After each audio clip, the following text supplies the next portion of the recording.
Hi guys, welcome back to another video of mine on my YouTube channel. Last night I did a bit of astrophotography and we had amazing blazing Milky Ways. I'm into the deep Karoo in a part called the Murders Karoo. In English that's the Murders Karoo. So after last night I thought maybe let me just record a short little video and just explain to you what I did, and I'll show you some of the samples afterwards of the images I did last night. Obviously I can't record this at night due to the lack of light. It's pitch black. You can hardly see your hand in front of your face while shooting out here. So it was done all by headlamps and by trying a couple of different settings to get the right exposures.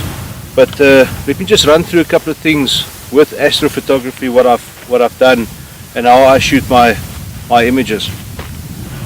Firstly, we start off with a wide angle lens and a camera body that can handle high ISO. Now most of the new DSLR bodies can handle ISOs of 2000 and up. I'm shooting with my Canon 6D and my general ISO setting for shooting astro stuff is anything between 2500 and 3200.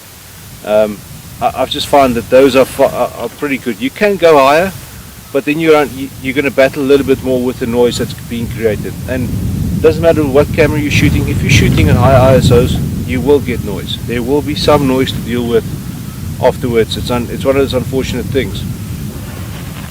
But the lens I was shooting with last night on my 6D was a 1635, which I borrowed from a friend of mine. I normally shoot with my 1740 at f4, which is fine. This is 1635 f2.8, so that f2.8 made a huge difference in the images, and it just sucks in all the light that it can get. It's quite amazing to see. So let's just, on the planning side, I use a couple of different things to plan it with. I use Google Earth, photographers, ephemeris, and a very cool app called Photopills. The thing that makes Photopills so cool is because it's got an augmented reality, so you can actually see on location where the Milky Way is going to be rising at what time. So you can plan your compositions and have Photopills running showing you exactly. If you look at this windmill, it will show you exactly where the Milky Way will be rising. It's a little bit difficult to record that, show you that today, but I'll put some screenshots of that into the final video. Camera settings, like I said, ISO 3200 at 16mm wide open, f2.8, and my exposure time was 30 seconds. Now generally anything longer than 30 seconds on a 16mm and a 17mm will start creating star trails. It's as the Earth rotates, so the wider you go, the longer you can shoot a single exposure. The longer the lens. Let's say for instance if I was shooting with the 7200, shooting star trails, I would have seen significant streaks after 30 seconds. So if you want to capture pinpoint stars, go as wide as possible. So I lined up my composition, and this is roughly my composition I shot from last night. So I lined everything up, leveled out everything. The next thing is a very important part when it comes to astrophotography, is your focus. Because it's dark, you can't see a thing. So you'll need to, and obviously your camera can't as well, because it will need some sort of contrast point to lock onto and focus. So what you use then, so I've got my little head torch here. So you switch it on, and this you'll take and you'll go place it roughly by the subject that you're going to be shooting. So I'm just going to go, so basically what I do is I will take this, hang it up onto the windmill or the tree or whatever's going to be my main subject in the foreground, and I will focus on that. Then I will simply lock my lens into manual focus, and you can even take some duct tape and tape down your focus ring so that doesn't move. Now one of the golden rules is, if you're shooting like that, try to shoot past your lens and your aperture's hyperfocal range. Now on the 17 to 40 and the 1635, you can work at anything between 6 to 8 meters. There's exact mathematical calculations to work it out. But I've just found as long as you are 6 to 8 meters away from your subject, you're pretty good to go. So I focused on that. This is quite a bit further than what 6 or 8 meters is. Obviously it's a tall structure to get the whole thing into the image. But once you've done that and you've locked your lens, you can move your camera anywhere as long as you're further than what your hyperfocal distance is. So if you want to come closer, make sure that you're not coming closer to, let's say, 5 meters or 4 meters or 3 meters or even closer than that, because then you're going to get out of focused images.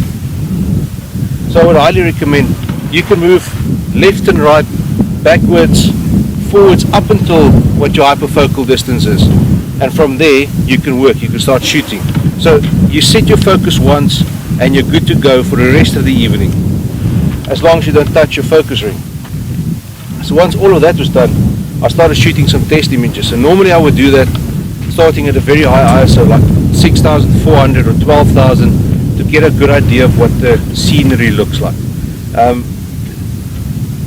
Those images will not be used, they're simply as reference images. So you shoot them, see that your composition is right, and from there you'll start working. It's difficult to view through the viewfinder, and especially if you're shooting one and looking to the viewfinder, head torch above your head, trying to figure out where the bloody thing is. So shoot those high ISO reference shots, get your compositions right, and start going from there. Drop your ISO back down to 3200 to 2500, and it's all good to go. So that was the basic settings of what I did. The next crucial part, unless you want to shoot just silhouetted structures against the Milky Way, like if you shoot this windmill without any light on it, it's just going to be a dark structure against this very bright Milky Way in the background, which has got its place. It's beautiful, but often you would want to just light up that subject to make it distinguishable. It's all good and fine to see there's a silhouette of a windmill up against the Milky Way, but often there's lots of character in that structure. There's grit, there's rust, there's lettering on the blades at the top, and you want to show the viewers that, which is you need to show it. It's part of the story. The way I light paint my structures is I don't take the light and shine it bang on straight onto the subject, because that will, at those high ISOs, at the shutter speeds, it will just blow out your subject. It will not create a natural looking feel that you would want to portray in your images. The other thing that you must try and avoid is to physically paint it. If you shine it on one spot, it's one thing, but if you paint it, if you take your headlamp or your torch and you paint it like that, you're going to get blotches and streaks on your subject, because it's light. Once it hits, it disappears, so you can't see where you painted and where you haven't painted yet. But the way I do it is, I will literally take my hand, I will cup my head torch like this, I'll switch it on inside my hand, because your exposure is running, you don't want excess light spilled onto the foreground and onto your subject, and you literally raise your hand just like that, so that bounce light from the inside of your hand comes out, and you will see it creates it spreads wide, because you're bouncing it off a bigger surface, and it flattens it out a bit. Second thing is, it warms up from the inside of your hand, so you're not going to get a cold white LED light. You're going to get a much warmer, natural looking light coming from the inside of your hand onto your subject. So literally what you do is you open it up until you see that beam of light coming out. It's literally a sliver of light, and that you paint your subject up and down for like 3 or 4 seconds, just like that. You paint it, and you close your hand and you switch your light off, and you wait for your exposure to get done. Once that is done, you can quickly see what you still need to do with regards to light painting. Often you'll see there's a little bit more light coming out the sides, so you can shape your hand around that, cup it a little bit more, just to avoid that. Oftentimes you'll come down and you will hold it too long, and you'll get a very bright floor, whereas you would maybe like more light on your subject up above, so you might have to hold it longer there. But the fundamental thing is to give it that soft, warm light bouncing of your hand onto your structure to give it a natural look. I didn't shoot any reference images last night because I wasn't planning on doing this video right now, of the difference between painting it, direct light, and obviously I did a couple where I've painted them with the technique that I use. So I'll put those in for you to see. But in long and short, that's roughly how I do my astrophotography. There's a couple of things that you can use for references. If you know your hyperfocal range is 5 meters, measure out with your feet. Put one foot in front of the other. Measure out 5 meters on the floor and count how many steps like that it is for 5 meters, so you know exactly. And then place a rock there or something, or mark a little bush or a piece of shrub that indicates to you, so you know that you can't go closer than what that is. Always have a air torch with you. If you don't have a air torch with you, you must probably have a smartphone with you. All the iPhones and everything, they've got built-in flashlights. Those work exactly the same. They're just a little less powerful, so you might have to paint it a little bit longer to get the desired effect.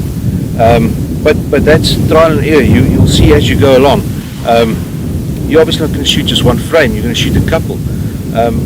If you've got multiple cameras running at the same time, or if you've got a couple of people shooting together, try and synchronize those things, because honestly, you don't want, if you want to shoot a silhouette and that guy wants it painted, so both of you are going to end up with painted shots. So you don't want that guy's camera's red light flashing on your structure while you're shooting, because then you're going to have a red structure in your image.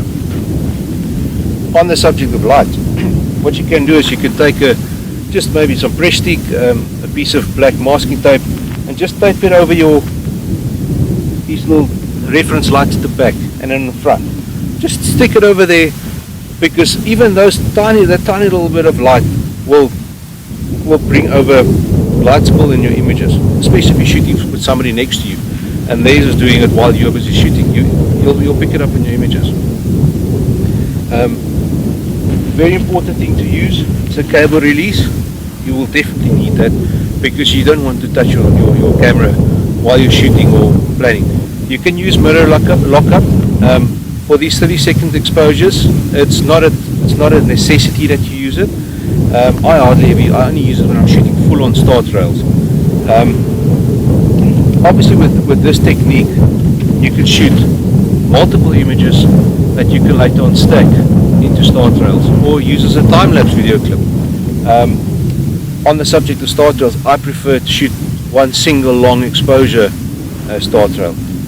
If you've got a 2.8 lens or wider aperture, a really good one is a Sigma 20mm f1.4. It's a fantastic lens. You'll see my review on my YouTube. If you've got something like that, you'll be sucking in a lot of light with it. So when you're shooting single long exposure start rails, you can shoot it at really low ISO. I've shot long exposure start rails at ISO 100 because these stars are so bright. It's amazing how much light you pick up in a 1 hour exposure. Obviously, while doing that, you can't have other lights happening around, because you'll just ruin your images. So pick a subject, shoot that one as a start rail, and go as far away as possible if you want to shoot other Milky Way images during the time that your single exposure start rail is running. But on start rails, it depends on where in the world you are with regards to what you're going to be using as your galactical center. In the northern hemisphere, you're going to have the North Star. In the southern hemisphere, you're going to calculate that by using the Southern Cross and the 2 pointer stars. Obviously, I can't show you that now. I'll put a little image into the video explaining exactly how the Southern Cross planning works. But once you've got that point in, you know that you're going to have that center spot in the sky where that rotates around. So it looks like it will form a perfect circle. Start rails is fantastic. I say it's a piece of photography that's completely unreal. No person will ever be able to see that with the natural eye. You can only do it with a camera. Where otherwise, if you're shooting in daylight, the human eye can see a lot better than what cameras can. But when it comes to nighttime photography, the human eye can't beat the camera. So, start rails, exact same setup, exact same type of calculations as to where I'm going to be placing from, shooting my high ISO reference images. With start rails, I'll maybe just start shooting a couple of 5-minute and 10-minute and 15-minute exposures, just to see that I've got my rotation points in the right spot, my composition is right, everything is sharp, and then I will dial in my settings that I want to shoot from, and I will lock it up and open it up and let it run. So hopefully I could have given you a little bit more insight on how I shoot my Astro images right there. I'm busy writing my ebook with a full section on astrophotography, with all the details that I've explained to you now, with screenshots, how I calculate all my things, planning the works. So once that is out, the links will be up. So happy shooting, and I'm looking forward to seeing everybody's Astro images. Put them in the post at the bottom in the comment section, and please don't forget to subscribe for some more videos. Thanks guys, see you soon.